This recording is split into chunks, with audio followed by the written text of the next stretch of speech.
Climax ಘಟ್ಟಕ್ಕೆ ತಲುಪ್ತಾ ಇದೆ ಜಾತಿ ಗಣತಿ ದಂಗಲ್. ಹೌದು, ಜಾತಿ ಗಣತಿ ವರದಿ ಅಂಗೀಕಾರ ಆಗ್ಬಹುದಾ ತಿರಸ್ಕಾರ ಆಗ್ಬಹುದಾ? ಈ ಕ್ಷಣಕ್ಕೆ ಯಾಕೆ ಪ್ರಶ್ನೆ ಅಂತ ಅಂದ್ರೆ, ಈ ಪ್ರಶ್ನೆ ಯಾಕಂತ ಅಂದ್ರೆ ವಿಶೇಷ ಸಂಪುಟ ಸಭೆ ಇನ್ನೇನು ಕೆಲವೇ ಕ್ಷಣಗಳಲ್ಲಿ ಶುರು ಆಗ್ತಾ ಇದೆ. ವಿಧಾನಸೌಧದಲ್ಲಿ ಹೈ ವೋಲ್ಟೇಜ್ ಸಂಪುಟ ಸಭೆಯನ್ನ ಇನ್ನು ಕೆಲವೇ ಕ್ಷಣಗಳಲ್ಲಿ ಆರಂಭ ಮಾಡಲಾಗುತ್ತೆ.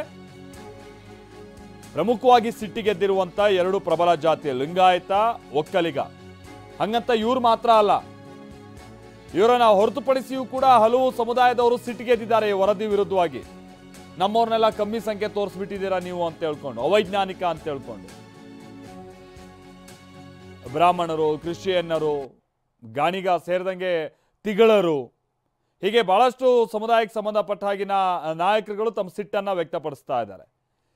ಹಾಗಾಗಿನೇ ವರದಿ ಜಾರಿಗೆ ಅಹಿಂದ ಸಚಿವರುಗಳು ಹೇಗೆ ಪಟ್ಟು ಹಾಕಬಹುದು, ಇಲ್ಲ ಈ ವರದಿ ಜಾರಿಯಾದ್ರೆ ಸಮಸ್ಯೆ ಆಗ್ಬಿಡುತ್ತೆ ಅನ್ನುವಂಥ ನಿಟ್ಟಿನಲ್ಲಿ ಕೆಲ ಜಾತಿಗಳಿಗೆ ಸಂಬಂಧಪಟ್ಟ ಹಾಗಿನ ಅಂದ್ರೆ ಸಮುದಾಯಗಳಿಗೆ ಸಂಬಂಧಪಟ್ಟ ಹಾಗಿನ ನಾಯಕರುಗಳು, ಈಗ ಸಚಿವರಾಗಿರುವಂಥವ್ರು, ಇವತ್ತಿನ ಕ್ಯಾಬಿನೆಟ್ ಮೀಟಿಂಗ್ ನಲ್ಲಿ ಇರುವಂಥವ್ರು, ಅವ್ರುಗಳು ಹೇಗಿದಕ್ಕೆ ಅಡ್ಗಾಲ ಹಾಕೋ ಪ್ರಯತ್ನ ಪಡ್ಬೋದು.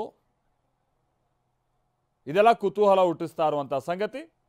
ಇಂದಿನ ಸಂಪುಟ ಸಭೆಯಲ್ಲಿ ಏನೆಲ್ಲ ಚರ್ಚೆಗಳು ಆಗಬಹುದು ಅನ್ನುವಂಥದ್ದು ಸಹಜವಾಗಿ ಹತ್ತಾರು ನಿರೀಕ್ಷೆಗಳು ಗರಿಗೆದರುವಂತೆ ಮಾಡಿದೆ.